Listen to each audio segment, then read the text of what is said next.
نحمده ونصلي ونسلم على رؤوف الرحيم اما بعد فاعوذ بالله من الشيطان الرجيم بسم الله الرحمن الرحيم يا ايها الذين آمنوا اتقوا الله وقولوا قولا سديدا يصلح لكم اعمالكم ويغفر لكم ذنوبكم ومن يطع الله ورسوله فقد فاز فوزا عظيما صدق الله مولانا العظيم وبلغنا رسوله النبي الكريم الأمين إن الله وملائكته يصلون على النبي يا أيها الذين آمنوا صلوا عليه وسلموا تسليما اللهم صل وسلم وبارك على سيدنا ومولانا محمد النبي الأمي وآله وصحبه أجمعين صلاة وسلاما عليك يا سيدنا يا رسول الله صلاة وسلاما عليك يا سيدنا يا حبيب الله صلاة وسلاما عليك يا سيدنا يا رحمة للعالمين وعلى آلك وأصحابك يا سيدنا يا خاتم الأنبياء والمرسلين۔ اللہ تبارک و تعالیٰ کی حمد و ثنا، حبیب مکرم شفیع معظم حامی بے کساں تاجدار دو جہاں صلی اللہ تعالی علیہ وآلہ وسلم کی بارگاہ میں درود و سلام کے بعد،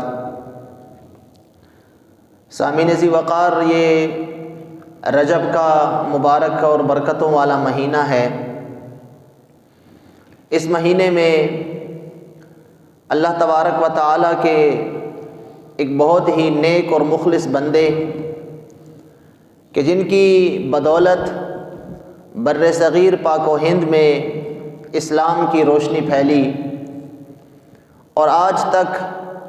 بر صغیر کے لوگوں پہ اور آنے والی نسلوں پہ ان کا بہت بڑا احسان ہے۔ حضرت خواجہ خواجگان، عطائے رسول، نائب رسول، عطائے رسول، سلطان الہند جناب حضرت خواجہ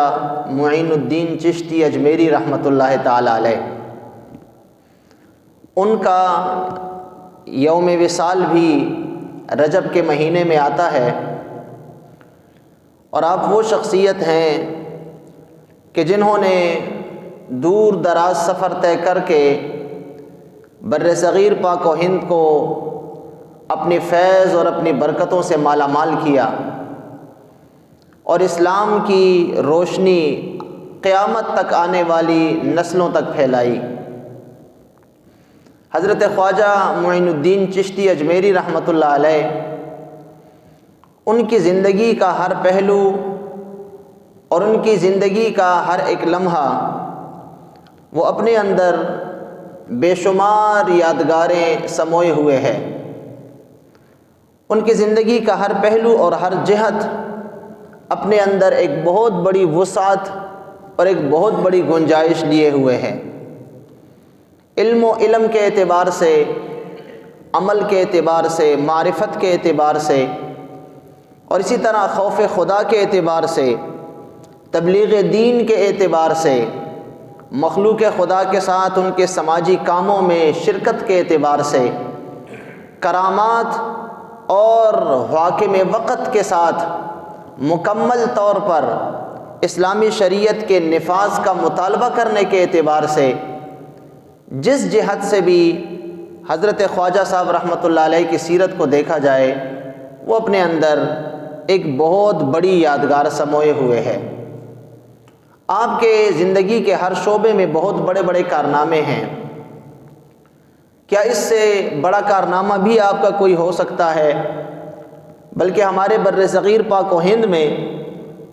آپ جیسا یہ کارنامہ یہ کسی اور کی قسمت اور نصیب میں نہیں آیا کہ صرف آپ کی محنت سے آپ کے ہاتھ پر بر صغیر کے 90 لاکھ لوگوں نے اسلام قبول کیا۔ یہ کوئی معمولی بات نہیں ہے، اس لیے آپ کو خواجہ خواجگان بھی کہا جاتا ہے اور آپ کو سلطان الہند بھی کہا جاتا ہے، اور آپ کو سلطان الہند کہنے کی ایک وجہ یہ بھی ہے کہ جب آپ حج کے لیے تشریف لے گئے، علم حاصل کرنے کے بعد جب آپ نے معرفت اور سلوک کی منازل کو طے کیا تو اپنے استاد اور اپنے مرشد گرامی حضرت خواجہ عثمان ہارونی رحمۃ اللہ علیہ کے ساتھ آپ نے حج کا سفر اختیار کیا۔ جب آپ حج سے فارغ ہو کر مدینہ شریف حاضر ہوئے تو جب حضور اکرم صلی اللہ علیہ وسلم کی بارگاہ میں آپ نے سلام عرض کیا تو روضہ انور سے جواب آیا، وعلیک السلام یا سلطان الہند، اے ہند کے سلطان تم پر بھی سلام ہو۔ آپ کے مرشد گرامی حضرت خواجہ عثمان رحمۃ اللہ علیہ نے اسی وقت آپ کو گلے سے لگایا اور آپ کو مبارکباد دی کہ اے معین الدین تمہیں مبارک ہو کہ رسول اللہ صلی اللہ علیہ وسلم کی بارگاہ سے تمہارے لیے ہندوستان کی ولایت کا پروانہ جاری کر دیا گیا ہے، اور اب تمہاری منزل مرتے دم تک وہ ہندوستان ہوگی۔ لیکن آپ کو یہ خدشہ لاحق تھا کہ ہندوستان تو بہت بڑی جگہ ہے، ہندوستان میں کہاں جانا پڑے گا؟ تو اگلی رات آپ کو خواب دکھائی دی گئی کہ حضور اکرم صلی اللہ علیہ وسلم نے آپ کو ہندوستان میں اجمیر جانے کا اشارہ فرمایا، اور خواب میں آپ کو تمام راستوں کو بتا دیا گیا، تمام راستوں کی آگہی آپ کو دکھائی دی گئی، اور یہاں تک کہ جن جن راستوں سے گزر کے آپ نے جانا تھا اور راستے میں جو جو تبلیغ دین کے فرائض سر انجام دینے تھے وہ بھی آپ کو خواب میں بتا دیے گئے۔ حضرت خواجہ خواجگان رحمۃ اللہ علیہ کہ معمولی شخصیت نہیں ہے، بس مدینہ شریف سے آپ کے مرشد گرامی حضرت خواجہ عثمان ہارونی نے آپ کو وہیں سے رخصت کیا اور آپ جو ہے وہ اجمیر کے سفر پہ روانہ ہوئے۔ راستے میں ایک طویل آپ کی ایک تاریخ ہے، تذکرہ نگاروں نے بڑی محنت کے ساتھ آپ کی جو سفر کی تاریخ ہے اس کو جمع کیا ہے، اور آپ کے راستے میں جو آپ نے کارنامے سر انجام دیے مختلف حوالوں سے، وہ ایک بہت تفصیل طلب ایک موضوع ہے، لیکن اتنی بات یاد رکھنے کے قابل ہے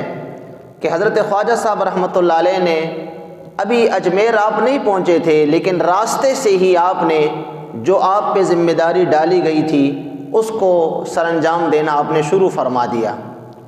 یہاں تک کہ تاریخ کی کتابوں میں لکھا ہے کہ حضرت خواجہ صاحب رحمۃ اللہ علیہ جب وہاں سے نکلے مدینہ شریف سے اور واپسی پر اپنی والدہ محترمہ کے ساتھ آپ نے ملاقات کی، جو کہ ایران کے ایک علاقے سیستان میں موجود تھیں، وہاں پہ والدہ محترمہ کے ساتھ آپ کی ملاقات ہوئی، آپ نے ملاقات کی اور ان سے اجازت لے کر جب آپ آگے بڑھے تو موجودہ جو ایران کا ایک صوبہ ہے خراسان، اس زمانے میں وہاں کا ایک علاقہ تھا، ایک کالونی تھی جس کو سبزوار کہا جاتا تھا، اور غالباً آج بھی وہ موجود ہے۔ وہ سبزوار کا علاقہ جو تھا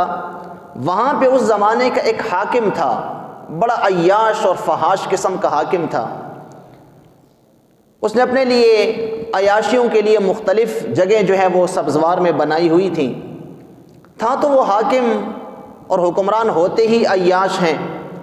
لیکن اس میں ایک بڑی جو خامی تھی وہ یہ تھی کہ وہ صحابہ کرام کا بہت بڑا گستاخ تھا، اتنا بڑا گستاخ تھا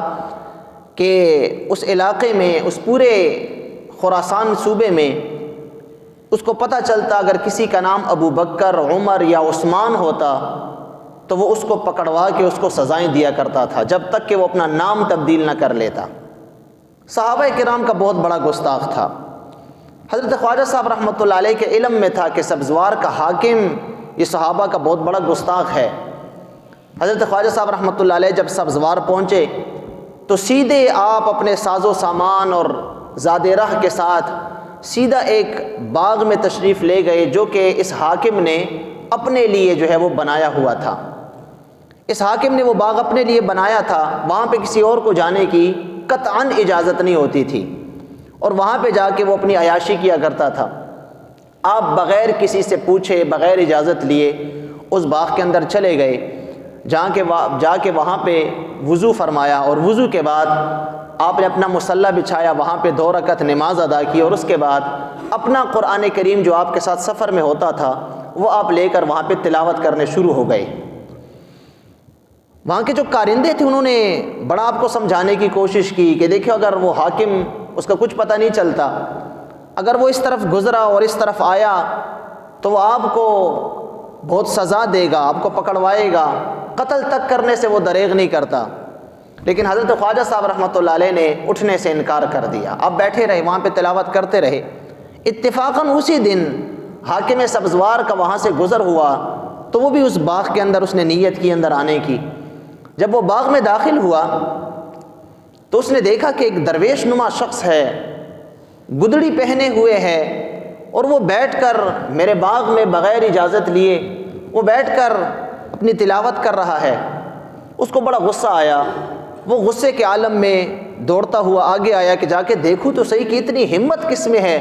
کہ وہ میرے باغ میں بغیر پوچھے اور بغیر اجازت کے داخل ہوا۔ چنانچہ جب وہ حاکم جو ہی آپ کے سامنے آیا اور اس کی نظر آپ کے چہرے پر پڑی کہ آپ تلاوت کر رہے تھے، اس کی نظر پڑنے کی دیر تھی کہ اس پہ کپ کپی طاری ہو گئی، اس کا رنگ جو ہے وہ بالکل زرد ہو گیا۔ اس کے جو کارندے تھے اس کے ساتھ جو اپنا جاہ و لشکر تھا وہ حیران تھے کہ حاکم کو کیا ہوا ہے، یہ تو بڑا جابر اور بڑا ظالم قسم کا بندہ ہے، نہ بات چیت نہ کوئی گفتگو، کچھ بھی نہیں، اور وہ اپنی جگہ پہ کھڑا کھڑا کانپ رہا ہے اور اس کا جو ہے وہ رنگ زرد پڑ گیا ہے۔ خیر کسی میں اتنی ہمت نہیں تھی کہ اس سے پوچھتا، بڑا ظالم بندہ تھا۔ حضرت خواجہ صاحب رحمۃ اللہ علیہ نے تلاوت اپنی مکمل فرمائی، قرآن کریم کو بند کیا، اور آپ نے جب اپنی نظر اٹھا کے اس کی طرف دیکھا تو وہ اسی وقت گر کے جو ہے وہ بے ہوش ہو گیا۔ یہ آپ کی کرامت تھی، وہ بے ہوش ہو گیا۔ آپ نے اس کے کارندوں کو جو ہے وہ حکم دیا کہ اس کو ہوش میں لے کے آؤ۔ کچھ دیر محنت کرنے کے بعد جب وہ ہوش میں آیا تو حضرت خواجہ صاحب رحمۃ اللہ علیہ نے اس کی آنکھیں کھولتے ہی آپ نے ارشاد فرمایا، کیا تم توبہ کرتے ہو؟ اس نے کہا ہاں جی بالکل میں توبہ کرتا ہوں۔ پھر آپ نے ارشاد فرمایا، کیا تم اپنے اس عقیدے سے توبہ کرتے ہو جس عقیدے کی بنیاد پر تم صحابہ کرام کی گستاخی اور بے ادبی کیا کرتے تھے، اور جس کا نام ابو بکر، عمر یا عثمان ہوتا اس کو تکلیف دیا کرتے تھے، کیا تم اپنے اس عقیدے سے توبہ کرتے ہو؟ اس نے کہا ہاں جی بالکل میں اپنے اس عقیدے سے توبہ کرتا ہوں۔ آئندہ تو ایسا نہیں کرو گے؟ نہیں جی میں آئندہ کبھی بھی ایسا کام نہیں کروں گا، میں نے مکمل اپنے عقیدے سے توبہ کر لی۔ حضرت خواجہ صاحب رحمۃ اللہ علیہ نے اس کا سر اپنی گود میں رکھا اور اس کے پیشانی پہ ہاتھ رکھ کے آپ نے کچھ پڑھا۔ بس یہ پڑھنے کی دیر تھی کہ وہ اٹھا اور اس نے اٹھ کے آپ کے ہاتھوں کو بوسہ دیا، آپ کی پیشانی کو بوسہ دیا، اور کہنے لگا، عرض کرنے لگا کہ آپ جو کوئی بھی ہیں میں آپ کو جانتا نہیں ہوں، لیکن آپ اپنے الفاظ سے مجھے توبہ کروائیں۔ پھر آپ نے اس کو توبہ کروائی، اور توبہ کرنے کے بعد اس نے مکمل آپ کے ہاتھ پہ نیکی کرنے کی، گناہ نہ کرنے کی بیعت کی، اور پھر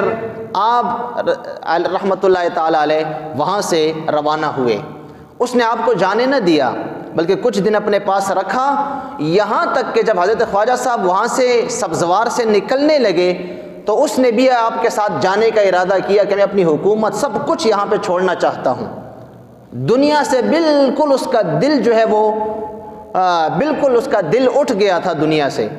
اور پھر حضرت خواجہ صاحب رحمۃ اللہ علیہ نے اس کو وہیں پہ چھوڑا کہ تم یہیں پہ رہ کر مخلوق خدا کی خدمت کرو، اور پھر وہاں سے آپ آگے بڑھے۔ حضرت خواجہ صاحب رحمۃ اللہ علیہ پھر جب آپ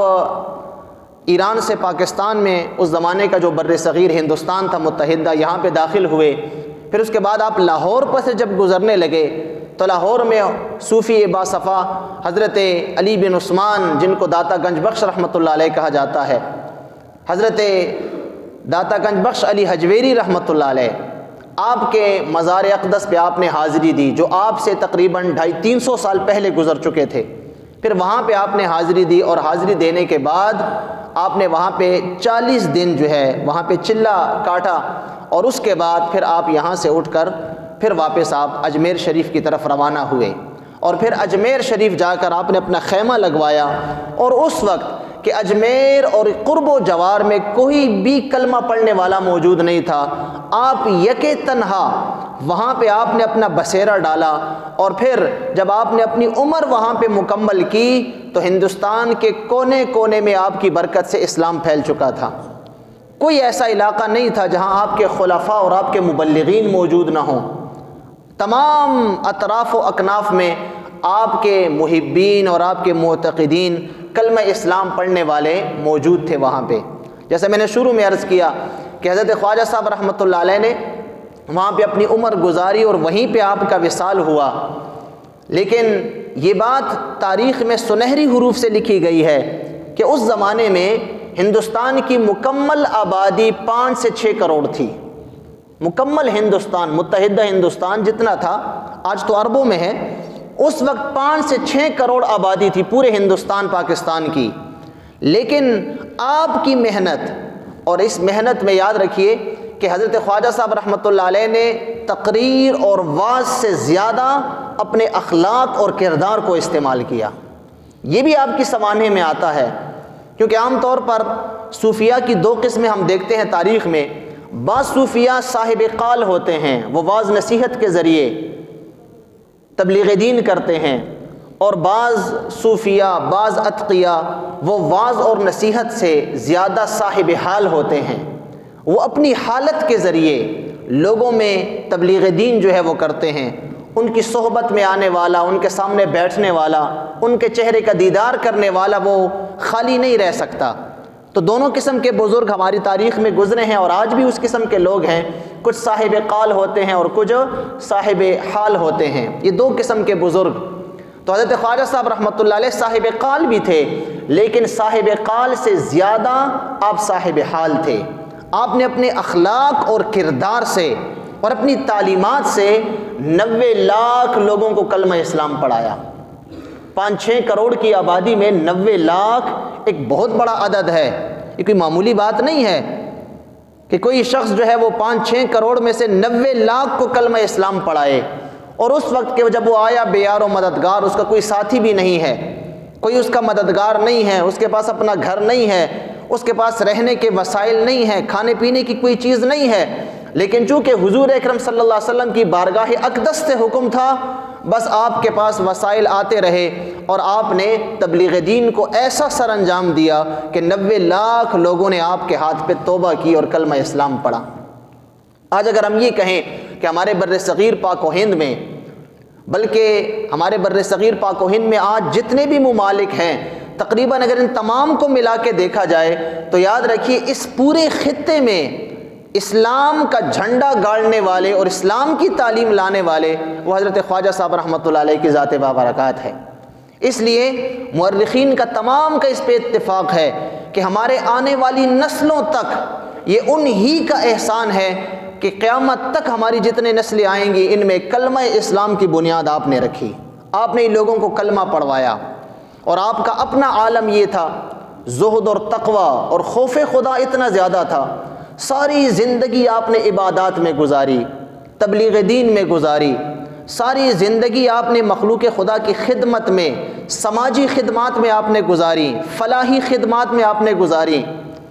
لیکن اس کے باوجود حالانکہ ساری عمر آپ تلاوت قرآن بھی کرتے رہے، قرآن کی تبلیغ بھی کرتے رہے، واعظ و نصیحت بھی کرتے رہے، درس و تدریس بھی کرتے رہے، مخلوق خدا کو فیض پہنچاتے رہے، لیکن جب آپ کا آخری وقت آیا اور آپ بیمار پڑ گئے، مرگ جو ہے وہ بستر مرگ پہ جب آپ پڑے، تو آپ نے اپنے تمام خلفاء اور مریدین جو اس وقت موجود تھے، اکابر آپ کے خلفاء، بڑے بڑے اس زمانے کے علماء، اتقیاء، مشائخ جو آپ کے مریدین تھے، آپ نے ان کو جمع کیا اور آپ نے فرمایا تم سب مل کے میرے خاتمے کے حسن کے لیے دعا کرو، حسن خاتمہ کے لیے دعا کرو کہ اللہ تعالیٰ میرا خاتمہ بھی بہتر فرمائے اور اللہ تعالیٰ مجھے اپنے جوار رحمت میں جگہ عطا فرمائے، میرے لیے دعا کرو سب مل کے۔ آپ کے خلفاء میں سے حضرت بختیار کاکی رحمۃ اللہ علیہ، خواجہ قطب الدین اجل آپ کے خلیفہ اور شاگرد تھے، بہت بڑے، جن کو پھر بعد میں دہلی آپ نے بھیجا تھا، ان جیسے بڑے بڑے خلفاء، اور پھر ان کے آگے خلفاء، اور آپ اگر اس سلسلے کو اگر آپ دیکھیں، حضرت خواجہ معین الدین چشتی رحمۃ اللہ علیہ کا خلفاء کا جو سلسلہ ہے اس میں اتنے بڑے بڑے نام اور بڑے بڑے اکابروں کے نام آتے ہیں کہ آدمی حیران رہ جاتا ہے، لیکن اس کے باوجود آپ کا اپنا عالم یہ تھا کہ آپ نے فرمایا میرے لیے دعا کرو۔ مریدین اور اس وقت جو وہاں پہ تشریف فرما تھے آپ کے خلفاء، انہوں نے کہا کہ حضرت آپ نے تو ساری زندگی اللہ کا ذکر کیا ہے، رسول اللہ سے محبت کا درس دیا ہے، ساری زندگی آپ نے اسلام کی خدمت کی ہے، آپ کی برکت سے ہمیں اللہ نے سیدھی راہ دکھائی ہے، اور آپ اتنا خوف محسوس کر رہے ہیں۔ تو آپ نے ارشاد فرمایا میں کیوں خوف محسوس نہ کروں، کیونکہ مجھے بھی یہ پتہ نہیں ہے کہ جب میری اللہ کے ساتھ ملاقات ہوگی تو میرا کیا عالم ہوگا۔ یہ نہ ہو کہ میں اللہ کے سامنے حاضر ہوں اور میرے سارے کے سارے اعمال اور زندگی کی ساری محنتیں میرے منہ پہ مار دی جائیں کہ معین الدین تم نے تو ہمارے لیے کچھ بھی نہیں کیا تھا۔ یہ آپ کے خوف خدا کا یہ عالم تھا۔ اور یاد رکھیے جو بندہ جتنا اللہ کے زیادہ قریب ہوتا ہے اس کا خوف خدا بھی اتنا زیادہ ہوتا ہے۔ ایک بزرگ فرماتے ہیں کہ میں بیت اللہ شریف کا طواف کر رہا تھا، سحری کا وقت تھا، اور بیت اللہ شریف کا طواف کرتے کرتے میری ایک جوان پہ نظر پڑی کہ جو بیت اللہ کے پردوں کے نیچے بیٹھا ہوا ہے، اس نے بیت اللہ کا پردہ اپنے اوپر ڈالا ہوا ہے، اور اتنی آہوزاری کے ساتھ اللہ سے دعا اور پناہ مانگ رہا ہے کہ وہ بزرگ فرماتے ہیں کہ ہر چکر میں جب میں اس کے قریب سے گزرتا اور اس کی آہوزاری میں سنتا، اس کی ہچکیاں میں سنتا، اور اس کے اللہ کے ساتھ جو مناجات، جو الفاظ اس کے منہ سے نکلتے میں وہ سنتا، تو مجھ پہ رقت طاری ہو جاتی کہ یہ کون ہے کہ اللہ کے سامنے اتنی آہوزاری کر رہا ہے۔ اگر اس کو اٹھایا نہ گیا اور اس کو تسلی نہ دی گئی تو یہ اس کا کلیجہ کہیں باہر نہ نکل آئے، اتنی شدت کے ساتھ آہوزاری کر رہا تھا۔ وہ بزرگ فرماتے میں نے طواف مکمل کیا، میں آ کے اس قریب بیٹھ گیا، اور میں نے آ کے اس کے جو ہے وہ کندھے پہ اپنا ہاتھ رکھا تاکہ اپنی آہوزاری بند کر دے، کہیں اس کی روح نہیں نکل جائے، کہیں یہ فوت نہ ہو جائے۔ تو بزرگ فرماتے ہیں کہ میں نے اس کے کندھے پہ ہاتھ رکھا تو اس نے سر اٹھایا۔ فرماتے ہیں بزرگ کہ جب میں نے اس کے چہرے کو دیکھا تو میرے پاؤں کے نیچے سے زمین نکل گئی، کہ کوئی عام بندہ نہیں تھا، وہ اپنے زمانے کا غوث حضرت سیدنا شیخ عبد القادر جیلانی رحمۃ اللہ علیہ تھے۔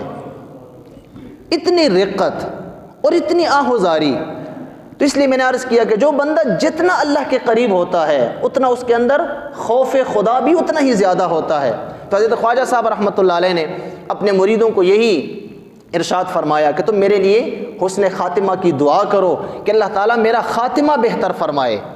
حضرت خواجہ صاحب رحمۃ اللہ علیہ نے پھر وہیں پہ آپ کا وصال ہوا، اور آج تک آپ کا نام پورے ہندوستان میں روز روشن کی طرح آیا ہے۔ یہ ہمارے بزرگ ہیں، ہمارے اکابر ہیں، جن کی تبلیغ کی برکت سے، جن کے کاوشوں کی برکت سے، جن کے مجاہدوں کی برکت سے۔ اور یاد رکھیے وہ صرف خانقاہ کے صوفی ہی نہیں تھے کہ صرف خانقاہ میں بیٹھ کر صرف تسبیحاں جو ہے وہ صرف تسبیحوں پہ اللہ اللہ کرتے تھے، بلکہ نہیں، وہ مرد میدان بھی تھے، وہ رات کے عبادت گزار بھی تھے، دن کے روزہ دار بھی ہوتے تھے، اور میدان جہاد کے غازی بھی ہوا کرتے تھے۔ ان کے مرید اپنے مریدوں اور خلفاء کو وہ جہاد کے لیے بھی بھیجا کرتے تھے، وہ حاکم وقت کی آنکھوں میں آنکھیں ڈال کے بات بھی کیا کرتے تھے۔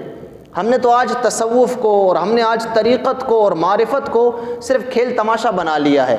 ہم یہ سمجھتے ہیں کہ شاید تصوف اور طریقت اس کا نام ہے کہ ایک بندہ بیٹھ کے وہ چرس یا بھنگ پی رہا ہے، اور اس نے اپنے ارد گرد کچھ جو ہے وہ ڈھول ڈھمکوں والوں کو بٹھایا ہوا ہے، اور وہ قوالیاں ہو رہی ہیں، اور وہ سمجھتا ہے کہ شاید بس یہی تصوف ہے اور یہی بزرگ ہے۔ کوئی آ کے اس کے ہاتھ چوم رہا ہے، کوئی اس کے پاؤں چوم رہا ہے، کوئی اس کے سامنے سجدے کر رہا ہے، کسی نے کوئی قبر بنائی ہوئی ہے اور اس پہ ٹھیکیدار بن کے بیٹھا ہوا ہے اور وہاں سے وہ نذرانے اور پیسے وٹول رہا ہے،